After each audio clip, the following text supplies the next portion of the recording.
నన్ను తిట్టాలని బాగా ప్రిపేర్ అయినట్టున్నావు. పర్లేదు, తిట్టు. నిన్ను రిజెక్ట్ చేసినందుకు ఇది నాకు శిక్ష అనుకుంటాను. నా ముఖం మీదే తిట్టు, భరిస్తా, సహిస్తా అంటే ఇంకా నేనేమంటాను? నువ్వు నన్ను అన్ని మాటలు అన్నావు. నేను నిన్ను ఒకే ఒక క్వశ్చన్ అడుగుతాను. నా కళ్ళల్లోకి చూసి సమాధానం చెప్పగలుగుతావా సాదిక్? అడుగు. నువ్వు దేనికి పనికి రావని చెప్పకపోయింటే ఈరోజు ఈ స్థాయిలో నువ్వు ఉండేవాడివా? ఉండేవాడినేమో. నా కళ్ళల్లోకి చూసి చెప్పు. నేను నిన్ను రిజెక్ట్ చేసినందుకే కదా నీకు కోపం వచ్చి కసి పుట్టి నువ్వు ఇలా ప్రయోజకుడు అయ్యావు. అంటే టెక్నికల్గా నేను నీకు మంచి చేసినట్టే కదా. నువ్వు నన్ను కన్ఫ్యూజ్ చేస్తున్నావు. మొదటి నుంచి కన్ఫ్యూజన్లో ఉన్నది నువ్వురా. క్లారిటీగా ఉన్నాను నేను. మీ అబ్బాయిలతో వచ్చిన ప్రాబ్లమే ఇది.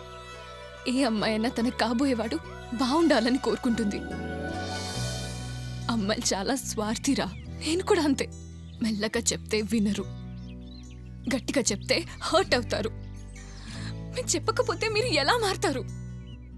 అమ్మాయిని పటాయించడానికి స్టైల్ ఉంటే చాలు, కానీ అదే అమ్మాయిని పెళ్లి చేసుకోవడానికి సత్తా ఉండాలి.